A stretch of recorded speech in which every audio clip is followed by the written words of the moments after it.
தொடர்ந்து நல்ல விதை அப்படிங்கிற தலைப்பின் கீழ் நான் உங்கள் கூட நம்முடைய ஆண்டவராக இயேசு கிறிஸ்து பேசின அவருடைய உபதேசங்கள், அவர் வாயிலிருந்து புறப்பட்டு வந்த வார்த்தைகளை தியானம் பண்ணிகிட்ருக்கிறேன்.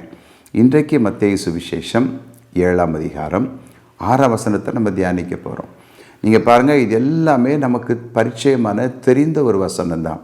அவனை வாசிக்கட்டுமா? கவனிக்கிறீங்களா?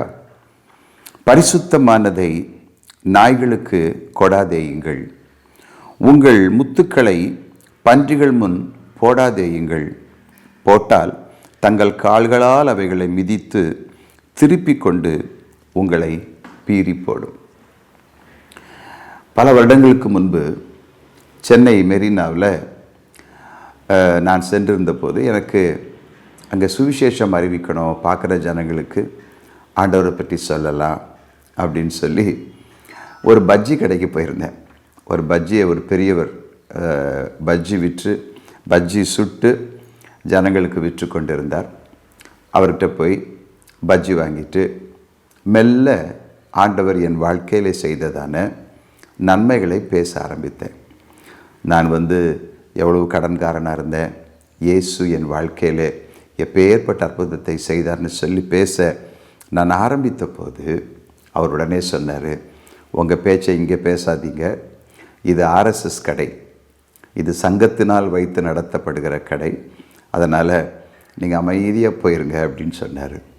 அதற்கு மேல் நான் அங்கே எதுவுமே பேசலை. நான் அமைதியாக திரும்பி வந்து விட்டேன். அநேக நேரம் நம்முடைய வார்த்தைகள் எடுபடாத இடங்கள் இருக்கத்தான் செய்கிறது.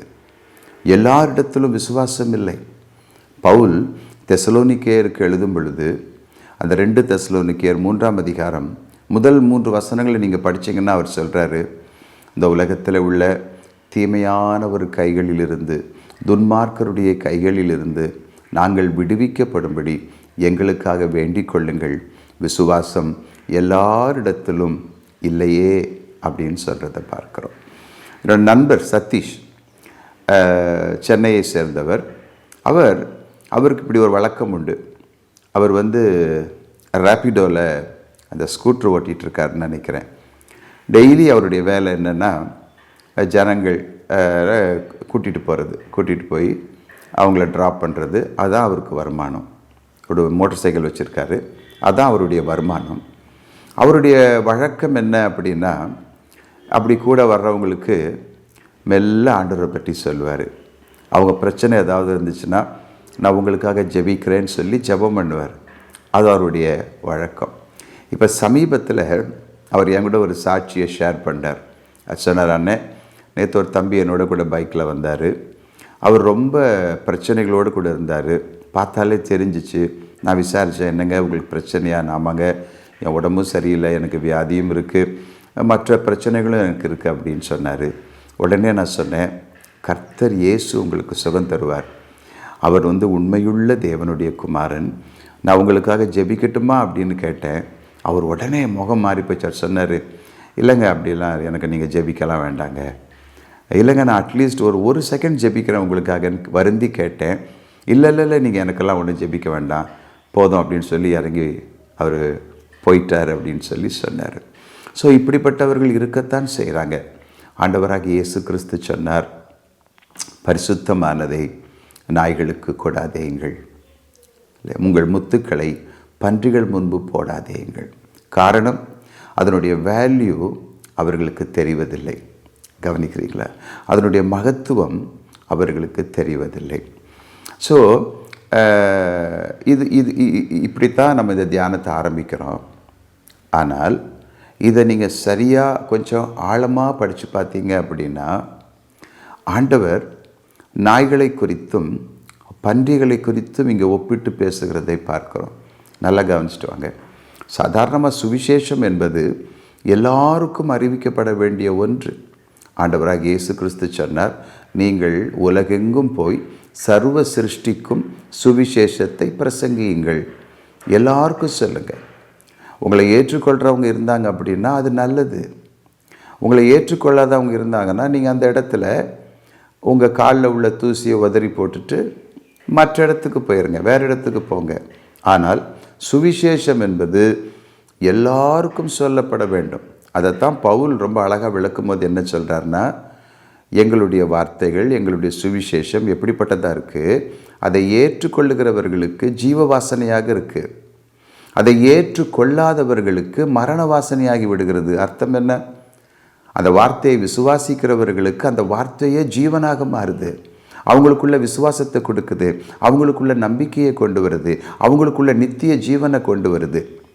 ஆனால் அந்த வார்த்தைகளை கேட்டும் அதை விசுவாசியாமல் அதற்கு எதிர்த்து நிற்பவர்களுக்கு அதே வார்த்தை என்ன ஆகிடுது?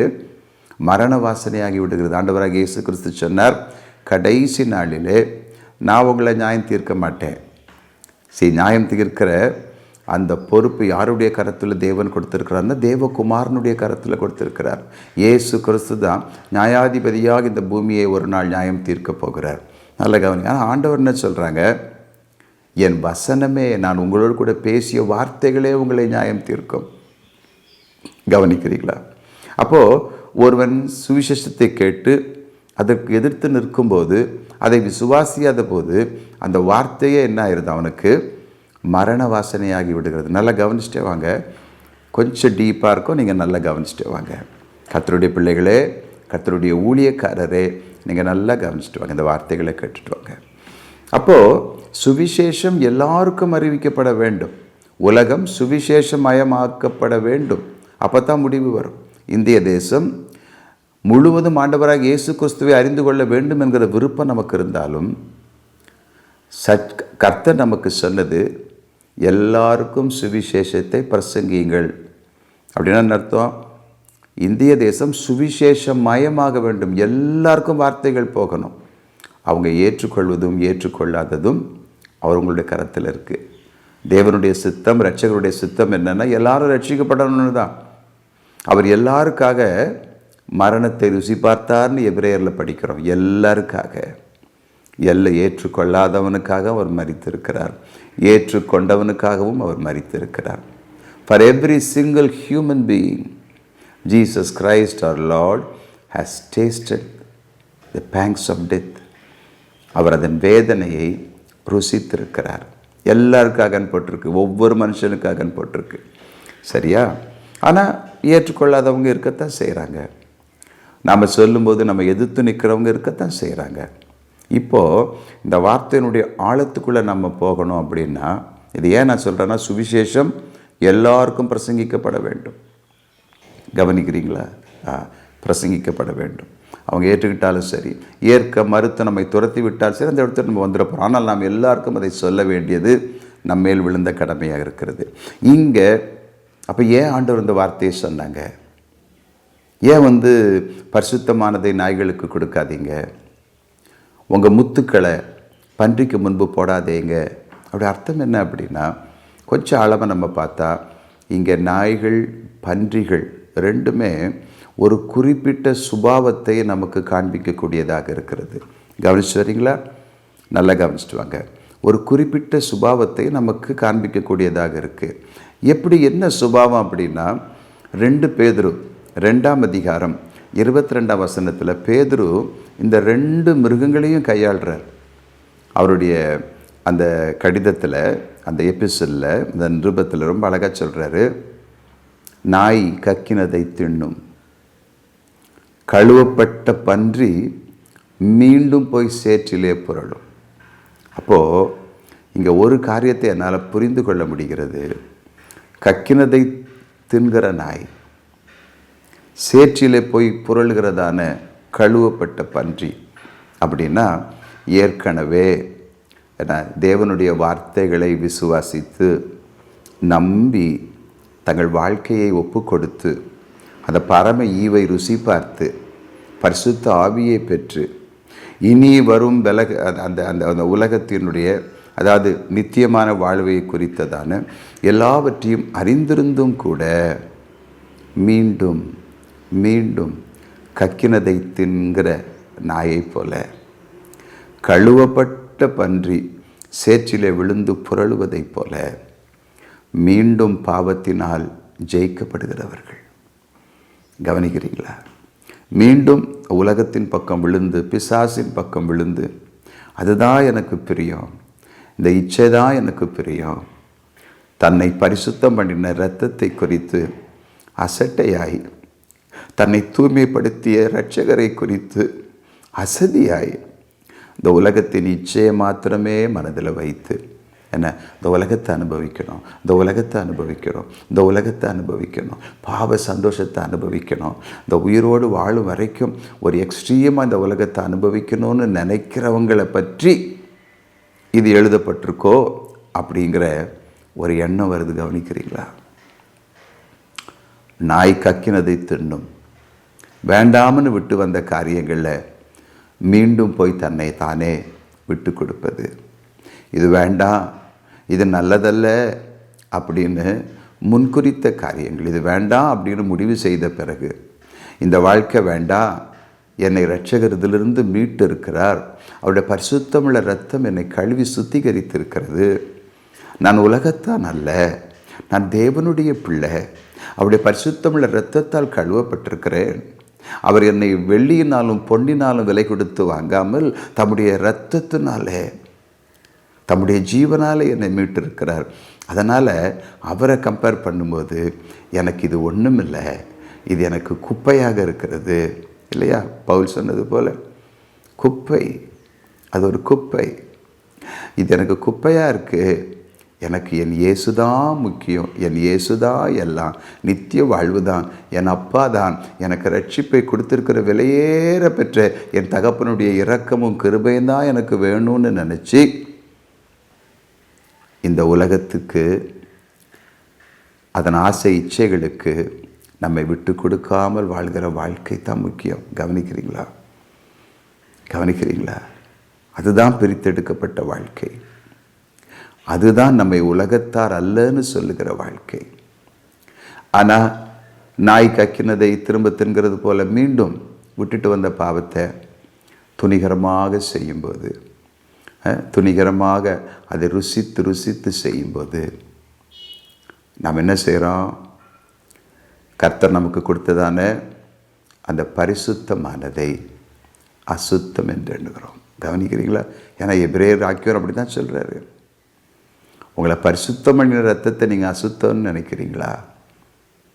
அப்படி பொதுவாக நம்ம நினைக்கிறது இல்லை. ஆனால் நம்முடைய கிரியைகள் நம்ம மீண்டும் போய் அதை தவற செய்யும் பொழுது அந்த பரிசுத்தமுள்ள ரத்தத்தை அசட்டை பண்ணுறோமே. அதுதான் பன்றிகளுக்கு முன்பு முத்துக்களை போடும்போது அந்த முத்துக்களை உதறிட்டு, அதுக்கு முத்துனுடைய மேன்மை தெரியல, அதை உதறிட்டு மீண்டும் நம்மை பீறி போட வருகிறது. நான் பொதுவாக என்னுடைய வாழ்க்கையில் நிறைய விழுந்து போனவங்களோட கூட பேசியிருக்கிறேன். அநேக காரியங்களில் தவறுகிறவர்கள் தான். எல்லாருடைய காலம் சறுக்கத்தான் செய்யும். நிற்கிறேன்னு சொல்கிறவன் விழுந்து விடாதபடி எச்சரிக்கையாக இருக்க கடவன் இருக்கு. ஸோ சறுக்குவது சகஜம். ஆனால் தேவன் நமக்கு உணர்வின் ஆவியை கொடுக்கிறார். அப்படி கால் சறுக்கும் போதே உடனே நிமிர்ந்து நின்றுடணும். அதான் தாவீது சொல்ல, என் கால் சறுக்குகிறது என்று சொல்லும்போது கர்த்தாவே உம்முடைய கிருபை என்னை தாங்குகிறது. ஸோ யாருக்குமே சோதனை வராதுன்னு சொல்ல முடியாது, சறுக்கல் வராதுன்னு சொல்ல முடியாது. சரியா? நாமெல்லாம் சோதனைக்கு உட்பட்டவர்கள் தான். அதுதான் ரட்சகராக இயேசு சொன்னார், எங்களை சோதனைக்கு உட்பட பண்ணாமல் தீமை நின்று எங்களை ரட்சித்து கொள்ளும், தீமையானவருடைய கையிலிருந்து எங்களை ரட்சித்து கொள்ளும், from the evil one, from the devil. So கால் சறுக்கிறது நமக்கு ஏற்படக்கூடியது தான். ஆனால் அதிலே விழுந்து கிடக்கிறது இருக்கு பாருங்க, அவ்வளவுதான். இனிமே வேண்டாம், இதுவே போதும் எனக்கு. அதிலேயே விழுந்து கிடப்பது, பாவத்திலேயே விழுந்து கிடப்பது, இச்சையிலே விழுந்து கிடப்பது, விழுந்து கிடக்கும் பொழுதே நான் கர்த்தருடைய பிள்ளைன்னு சொல்லிட்டு இருக்கிறது. கவனிக்கிறீங்களா? அப்படிப்பட்டவங்களை நிறைய பேர் நான் என் வாழ்க்கையில் சந்திச்சிருக்கிறேன். அவங்ககிட்ட நான் கர்த்தருடைய வார்த்தையை பற்றி பேசும்போது அதை அள்ள தட்டிடுவாங்க, அதை கவனித்து கேட்க மாட்டாங்க. அவங்க எண்ணமெல்லாம் ஒன்று தான், எப்படியும் பழச்சிக்குவேன், நான் எப்படியும் பரலோகத்துக்கு வந்துடுவேன், நான் என்ன செய்தாலும் சரி, நான் எப்படி வாழ்ந்தாலும் சரி, நான் வந்துடுவேன். இது விசுவாசம் அல்ல. இதற்கு பேர் நம்பிக்கை இல்லை. இதற்கு பேர் கடினமான இருதயம், கல்லான நெஞ்சம். கவனிக்கிறீங்களா? பாரமுள்ள கழுத்து. அதைத்தான் பார்வோன் செய்தான். பார்வோன் மோசே போய் பேசும் பொழுதெல்லாம், ஓ நான் திருந்திட்டேன், ஓ நான் எனக்காக நீங்கள் கர்த்தர்கிட்ட வேண்டிக் கொள்ளுங்க அப்படின்னு சொல்கிறாரு. ஆனால் அடுத்த செகண்டே பார்த்தீங்கன்னா அவருடைய இருதயம் கடினப்படுது. கடினப்பட்டிருந்த அந்த இருதயத்தை தான் கர்த்தர் மீண்டும் கடினப்படுத்தினார்னு பார்க்குறோம். பேசிக்காகவே மனம் திரும்பக்கூடிய நல்ல இருதயம் யாருக்கு இல்லை? பார்வோனுக்கு இல்லை. நல்லா கவனிச்சுட்டு வாங்க. என் அனுபவத்தில் நான் சொல்கிறேன்.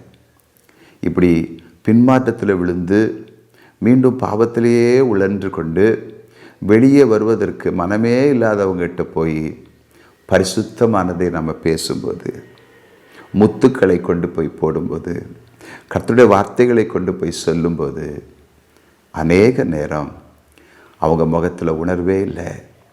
அதை ரிசீவ் பண்ணி வாங்கக்கூடிய இருதயமே அவர்களுக்கு இல்லை. நான் நினச்சி பார்ப்பேன், இவங்களை யாரால் காப்பாற்ற முடியும்? ஆண்டவரால் மட்டும்தான் காப்பாற்ற முடியும். அருமையான அண்ணன் சாம் ஜெபத்துரை அவர்கள் நான் சிறுவனாக இருந்தபோது ஒரு பிரசங்கம் செய்தார். அந்த பிரசங்கம் இன்றைக்கும் என்னுடைய இருதயத்தில் அப்படியே பசுமர தானியை போல் பதிஞ்சிருக்கு. அவங்க சொன்னாங்க, பின்மாற்றக்காரங்களுக்காக நீங்கள் ஜெபம் பண்ணுங்க பிரதர், ஆனால் அவங்களோட போய் இசைஞ்சு வாழ ஆரம்பிச்சிடாதீங்க. ஒரு மனிதன் தேவனை ருசி பார்த்த பின்பு மீண்டும் தவறு செய்கிறான், மீண்டும் பாவத்தில் விழுகிறான், மீண்டும் அவன் உலகத்தோடு கூட ஒத்த வேஷம் தரிச்சுக்கிட்டு தன் நாவினால் மாத்திரம் இயேசுவை அறிக்கை செய்து தன் வாழ்க்கை முழுவதுமே பொல்லாங்கினால் நிறைந்திருந்தால் அவனுக்காக யூ கேன் ப்ரே. அதில் கூட நீங்கள் யோவான் சிவருடைய நிருபத்தை படித்து பார்த்தீங்கன்னா ஒரு சில பாவங்களுக்காக நீங்கள் ஜெபிக்காதீங்கன்னு கூட அவர் சொல்கிறாரு. ஆச்சரியமாக இருக்குதெல்லாம். நீங்கள் 1 யோவான் அந்த நிருபத்தை படித்து பாருங்களேன். அங்கே யோவான் சொல்கிறாரு, ஒரு சில பாவங்களுக்காக சகோதரர்னா யார்? கர்த்தரை அறிந்தவர்கள் செய்கிற, ரட்சிக்கப்பட்டவங்கன்னு சொல்கிறாங்களே அவங்க செய்கிற ஒரு சில பாவங்களுக்காக ஜெபிக்காதீங்கிறாரு. ஆனால் அண்ணன் சாமி ஜெபத்துரை சொன்னாங்க, ஜெபம் பண்ணலாம், பின்மாற்றக்காரருக்காக ஜெபிக்கலாம், ஆனால் அவர்களோடு கூட உறவு வைத்து கொள்வது ரொம்ப ஆபத்து. காரணம், அந்த பின்மாற்ற அந்த நிழல் இருக்குதே, அந்த ஆவி இருக்குதே, அது நம்மையும் தாக்கி விடக்கூடும். நான் ப்ராக்டிக்கலாக உங்களோட கூட பேசிகிட்டு இருக்கிறேன். ஆகையினால் ரட்சிப்பை குறித்து அதிக கரிசனை உள்ளவங்களாக இருப்போம், அதிக கவலை உள்ளவங்களாக இருப்போம். நமக்கு இந்த பூமியில் ரட்சிப்பு தான் விலையேற பெற்ற ஆசீர்வாதம். நம்முடைய ரட்சகருக்கு பேரே இயேசு அப்படின்னா மீட்கிறவர் என்ற அர்த்தம். பாவத்திலிருந்து, சாபத்திலிருந்து, அதன் மூலமாக வருகிற தரித்திரத்திலிருந்து. ஸோ பாவத்திலிருந்து விடுபடாமல் தரித்திரத்திலிருந்து என்னை விடுவீங்கன்னா எப்படி? கவனிக்கிறீங்களா? சாபத்திலிருந்து ஒரு மனிதன் விடுபட விரும்பாமல் என் ஏழ்மையிலிருந்து என்னை விடுவீங்கன்னு சொன்னால் எப்படி? அது நடக்காது. பாவத்திலிருந்து நம்மை விடுவிக்கிற தேவன் தொடர்ந்து நாம் மனம் திரும்பி அவரை விசுவாசிக்கும் போது நம்முடைய தரித்திரத்திலிருந்தும் நம்மை அவர் விடுவிக்கிறார். இன்னும் சொல்லப்போனால் ரட்சிக்கப்பட்ட ஏழைகளை குறித்து பவுல் சொல்லும் பொழுது, இந்த உலகத்தில் இந்த ஏழைகளை தேவன் விசுவாசத்தில் பணக்காரராக வைத்திருக்கிறார்னு சொல்கிறத பார்க்குறோம். ஹல்லேலூயா! விசுவாசத்தில் அவங்க பணக்காரங்க, ஐஸ்வர்யவான்கள். ஆகையினால் என் அன்பு தேவனுடைய பிள்ளைகளே, அருமையான கர்த்தருடைய ஊழியக்காரரே, இந்த வசனத்தை நல்லா கவனிங்க. சரியா? சில சமயம் சபைக்குள்ள பெரிய பணக்காரங்க இருப்பாங்க, அவங்க பாவத்தில் இருப்பாங்க. அதை கண்டும் காணாமலும் போகிற தேவனுடைய ஊழியக்காரர்கள் ஒரு நாள் ஆண்டவருக்கு அதை குறித்து கணக்கு ஒப்புவிக்க வேண்டும். அப்படிங்கிறத மாத்திரம் நீங்கள் மறந்துடாதீங்க. கணக்கு ஒப்புவிக்க வேண்டும். ஆண்டவர் கணக்கு கேட்பாங்க. இவன் பாவத்தோடு கூட வந்தது உனக்கு தெரியுமே, இந்த மனுஷன் அக்கிரமத்தோடு கூட சபையில் வாழ்ந்தது உனக்கு தெரியுமே, உன் வார்த்தைகளை அள்ள தட்டினது உனக்கு தெரியுமே, ஏன் நீ அவனை எச்சரிக்கலை? கவனிக்கிறீங்களா? அநேக நேரம் என்ன பண்ணிடுறோம்? ஐயோ நம்ம திட்டா அவங்க போயிடுவாங்களோ, காங்கிரிகேஷன் குறைஞ்சிருமோ, சபையின் விசுவாசிகள் குறைந்து விடுவார்களோ. பேதுரு அப்படின்னு நினைக்கலையே. பேதுருவின் கால்களிலே கொண்டு என்ன காணிக்கையை படைத்த அனனியாவையும் சப்பிராலையும் அவங்களுடைய தவறை எப்படி உணர்த்தினார்? 2 பேரும் செத்தே போயிட்டாங்களே. கவனிக்கிறீங்களா? 1 கொரிந்தியர் 5ஆம் அதிகாரத்தில் ஒரு விபச்சாரக்காரன் சபையை விட்டு தூக்கி எறியப்பட வேண்டும் என்று பவுல் சொன்னார். அதை கவனிக்கிறீங்களா? அப்படி இரட்சகர் சொல்லியிருக்கிறார், பரிசுத்தமானதை நாய்களுக்கு கொடாதேங்கள். திருவிருந்து நேரத்தில் ரொம்ப ஜாக்கிரதையாக இருங்க கர்த்தருடைய ஊழியக்காரரே. கர்த்தருடைய நன்மை விலையேற பெற்றதாக இருக்கிறது. அவருடைய சரீரத்தையும் அவருடைய இரத்தத்தையும் குறித்து நிதானித்து அறியாதவர்களுக்கு திருவிருந்து கொடுப்பது ஏற்றதல்ல. Be careful about thy ministries. உங்கள் ஊழியத்தை குறித்து அதிக ஜாக்கிரதை உள்ளவங்களாக நீங்கள் இருங்க. கண்டும் காணாமலும் போவது ஒரு ஊழியக்காரனுடைய வேலை அல்ல. வார்த்தையை குறித்து நம்ம அவர்களை எச்சரிக்கணும். ஆண்டவர் ரொம்ப அழகாக சொல்லியிருப்பாங்க. மத்தேயு சுவிசேஷம் 18ஆம் அதிகாரத்தில் படிச்சிங்கன்னா, ஒரு சகோதரன் தவறு செய்யும் பொழுது நீ போய் அவனுக்கு அதை உணர்த்து.